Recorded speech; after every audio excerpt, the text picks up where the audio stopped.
ರಾಯಬಾಗ ತಾಲೂಕಿನ ಚಿಂಚಣಿ ಮಾಯಕ ದೇವಿಯ ವಜ್ರಲೇಪನದ ಪುನರ್ ಪ್ರತಿಷ್ಠಾಪನಾ ಕಾರ್ಯ ಇವತ್ತು ನಡೆಸಲಾಗಿದ್ದು, ಮಾಯಕ ದೇವಿ ಪ್ರಸಿದ್ಧ ದೇವತೆಯಾಗಿರುವುದು ಎಲ್ಲರಿಗೂ ಗೊತ್ತಿರುವ ವಿಚಾರವೇ ಸರಿ. ಈ ದೇವಸ್ಥಾನಕ್ಕೆ ಸಾವಿರಾರು ವರ್ಷಗಳ ಇತಿಹಾಸವಿದ್ದು, ಸರಿಸುಮಾರು 50ರಿಂದ 60 ವರ್ಷಗಳಿಂದ ವಜ್ರಲೇಪನ ಪುನರ್ ಪ್ರತಿಷ್ಠಾಪನ ಮಾಡುವುದು ವಿಚಾರವಾಗಿ ಉಳಿದಿತ್ತು. ಆದರೆ ಇದೇ ತಿಂಗಳ 5ನೇ ತಾರೀಕಿನಿಂದ ಮಾಡುವ ವಿಚಾರವಾಗಿತ್ತು. ಆದರೆ ಇವತ್ತಿನ ದಿವಸ ಅಂದರೆ ನಿನ್ನೆ ಶ್ರೀರಾಮನ ಮೂರ್ತಿ ಪ್ರತಿಷ್ಠಾಪನೆ ಹಿನ್ನೆಲೆಯಲ್ಲಿ ಮುಹೂರ್ತದೊಂದಿಗೆ ವಜ್ರಲೇಪನ ಮರು ಪ್ರತಿಷ್ಠಾಪನಾ ಕಾರ್ಯ ನೆರವೇರಿತು. ಇನ್ನು ಮಾಯಕ ದೇವಿಯ ಅತಿ ಮಹತ್ವದ ವಿಷಯ ಇದಾಗಿದ್ದು, ಮಾಯಕ ದೇವಿಯ ಪೂಜೆ ಮಾಡುವಾಗ ಜನ ನಂಬಲಾರದ ವಿಸ್ಮಯವೊಂದು ನಡೆಯುತ್ತೆ.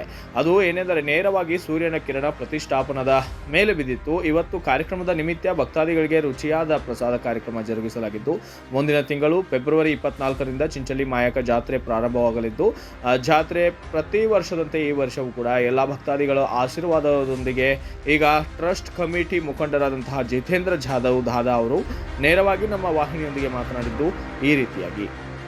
ಈ ಸಂದರ್ಭದಲ್ಲಿ ಮಹಾಕಾಳಿಕಾ ಟ್ರಸ್ಟ್ ಕಮಿಟಿ ಚಿಂಚಲಿ ಪೂಜಾರಿ ಹಾಗೂ ಬಂಧುಗಳಾದ ಅಜಯ್ ಕುಮಾರ್ ಪೂಜಾರಿ, ಆದರ್ಶ ಸಜಿತ್, ದೀಪಕ್ ಮತ್ತು ಇನ್ನಿತರರು ಗ್ರಾಮದ ಗುರು ಹಿರಿಯರು ಕೂಡ ಉಪಸ್ಥಿತರಿದ್ದರು. ಮಾಡಿಸ್ಬೇಕಾದ್ರೆ ನಮ್ಗೆ ಟೆನ್ಷನ್ ಇರ್ತದೆ, ಆಗ್ತೈತಿ ಅಥವಾ ಇಲ್ಲ. ಬರೀ ಚಮತ್ಕಾರಿಕ ಹಿಂಗಾಯ್ತದ 2 ದಿವಸ ನಡು ಹಡ ಆದ್ರೆ ಸುಧಾ 5 ದಿವಸ ಅಗಾವ ನಮ್ಮ ವಿಷಯ ಒಂದು ಪ್ರಾಬ್ಲಮ್ ಸಾಲ್ವ್ ಆಯ್ತು. ಅಂದರೆ ಇದನ್ನು ನಾವು ಅರ್ಥ ವಿಷಯ ಮಾಡ್ತೇವೆ.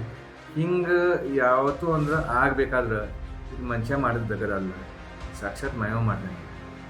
ಇವತ್ತಿಂದ ಸುಧಾ ಇವತ್ತು ನಾವು ಯಾವ ಮುಹೂರ್ತ ಹಿಡಿದೆವು, ಶ್ರೀರಾಮ ಪ್ರತಿಷ್ಠಾಪನೆ ಅದ ಮುಹೂರ್ತ ವಿಶ್ವ ಮುಹೂರ್ತ ಹಿಡಿದೆವು ನಾವು. ಆ ಮುಹೂರ್ತ ಹಿಡ್ಕೊಂಡು ನಾವು ಒಳಗೆ ಗರ್ಭಗುಡಿಯಾಗ ಆ ಕಾರ್ಯ ಯಾವಾಗ ನಡೆದಿತ್ತು ಅದ ಮುಹೂರ್ತ ಪೀರಿಯಡ್ದಾಗ ಹೊರಗೆ ಏನು ಉತ್ಸವ ಮೂರ್ತಿ ಅದು ಸಜಾಯಿಸಿ ಇದ್ದರು ಅದ್ರ ಮ್ಯಾಗ ಬರೋಬ್ಬರ ಅದ ಟೈಮಿಂಗ್ ಪೂರ್ಣ ಸೂರ್ಯ ಬೆಳಕತ್ರ ಮ್ಯಾಗ ಅಂದ್ರೆ ಒಂದು ಟೈಮ್ ಮಾಯವ ಸಾಕ್ಷಾತ್ ಸೂರ್ಯ ರೂಪದಾಗ ಬಂದಂಗೆ ಆಯ್ತು. ನಮ್ಗೆ ಆಶ್ಚರ್ಯ ಅನಿಸ್ತದ. ಅಂದ್ರೆ ಇದು ಇಷ್ಟೆಲ್ಲ ಘಟನೆಗಳು ಆಗಬೇಕಾದ್ರೆ ನಾವು ಭಾಳ ಭಾಗ್ಯಶಾಲಿ ಇದ್ದೇವೆ ಇದನ್ನ ವಿಟ್ನೆಸ್ ಮಾಡೋಕ್ಕೆ. ಈಗ ಜಾತ್ರೆ ವಿಷಯ ಈಗಾಗಲೇ ಇದನ್ನ ಕಂಪ್ಲೀಟ್ ಮಾಡ್ಬೇಕಂತ ಜಾತ್ರೆ ಮೊದಲು ಮಾಡ್ಬೇಕಂತ ಮಾಡಿದೆವು. ಎಲ್ಲ ರೀತಿಯೇ ಸಕ್ಸಸ್ಫುಲ್ ಆಗೈತಿದೆ. ಎಲ್ಲ ಭಕ್ತರು ಜಾತ್ರೆಗೆ 22ನೇ ತಾರೀಕು ಬರ್ತಾರೋ, 24 ಸ್ಟಾರ್ಟ್ ಆಗ್ತದೆ. 22ನೇ ತಾರೀಕು ನಾವು ಇನ್ನು ಮುಗಿಸಿದ್ದೇವೆ. ಮುಂದಿನ ತಿಂಗಳು 24ನೇ ತಾರೀಕು ಸ್ಟಾರ್ಟ್ ಆಗ್ತದೆ. ಮುಂದಿನ ದಿವಸ ಫೆಬ್ರವರಿ ಸ್ಟಾರ್ಟ್ ಆಗ್ತದೆ. 28ನೇ ತಾರೀಕು ಮೇನ್ ನೈವೇದ್ಯ ಇದೆ. ಫೆಬ್ರವರಿ 24 ಸ್ಟಾರ್ಟ್, 28ಕ್ಕೆ ಈ ವರ್ಷದ ಶ್ರೀ ಮಾಯಕ ದೇವಿಯ ಜಾತ್ರೆಯು ದಿನಾಂಕ 24/2/2024 ಪ್ರಾರಂಭವಾಗುತ್ತದೆ. 28/2/2024 ಮಹಾನಿವಾದ್ಯ ಕಾರ್ಯಕ್ರಮವು ಇರುತ್ತದೆ. ಈ ಜಾತ್ರೆಗೆ ಮಾಯಕ ದೇವಿ ಜಾತ್ರೆಗೆ ಹೊರ ರಾಜ್ಯಗಳಿಂದ ಅಂದರೆ ಮಹಾರಾಷ್ಟ್ರ, ಕರ್ನಾಟಕ, ಆಂಧ್ರ, ತಮಿಳುನಾಡು, ಗೋವಾ ಈ ರಾಜ್ಯಗಳಿಂದ ಹೊರ ರಾಜ್ಯಗಳಿಂದ ಭಕ್ತಾದಿಗಳು ಬಂದು 2 ದಿವಸ ದೇವಿಯ ದರ್ಶನ ಪಡೆದುಕೊಂಡು ಮಹಾನಿವಾದ್ಯವನ್ನು ಮಾಡಿ ಸುರಕ್ಷಿತವಾಗಿ ಹೋಗುವಂಥ ಭಕ್ತಾದಿಗಳು ಇರುತ್ತದೆ. ಮೊದಲಿಂದ ಬಂದಂಥ ಕಾರ್ಯಕ್ರಮ ದೇವಿಯ ಪುರಾತನ ಕಾಲದಿಂದ ಅಂದರೆ ಸಾವಿರಾರು ವರ್ಷದ ಮುಂಚೆ ಇರುವಂಥ ನಮ್ಮ ದೇವಿಯ ಮೂರ್ತಿಯ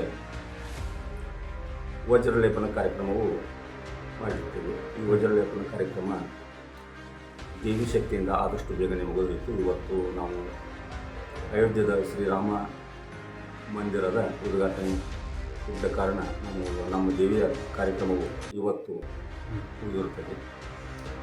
ಲಕ್ಷಾಂತರ ಜನರು ಇವತ್ತು ಸಾವಿರಾರು ಸಂಖ್ಯೆಯಲ್ಲಿ ಭಕ್ತಾದಿಗಳು ಆಗಮಿಸಿ ದೇವಿಯ ದರ್ಶನವನ್ನು ಪಡೆದು ಮಹಾಪ್ರಸಾದವನ್ನು ಸ್ವೀಕರಿಸಿಕೊಂಡು ಭಕ್ತಾದಿಗಳು ಅಂದ್ರೆ ರಾಮ ಮಂದಿರ ಮೂರ್ತಿ ಪ್ರತಿಷ್ಠಾಪನಾ ದಿವಸನ ಅದೇ ಮುಹೂರ್ತ ಪ್ರಕಾರ ಈ ವಜ್ರಲೇಪನ ಇಲ್ಲ. ನಾವು ಆ ಥರ ಏನು ಕನಸನ್ನು ಎಲ್ಲಿ ನಾವು ಕಂಡಿರ್ತಿಲ್ಲ. ಆ ದೇವಿ ಶಕ್ತಿ ಮಾಡ್ಕೋಬೇಕಾದಂಥ ಸಮಯ ಬಂತು, ಮಾಡ್ತೀವಿ. ಇದೆಲ್ಲ ದೇವಿ ಶಕ್ತಿ. ತಮ್ಮ bureau report Raju Munde, Bharat Vaibhav news, Raybag.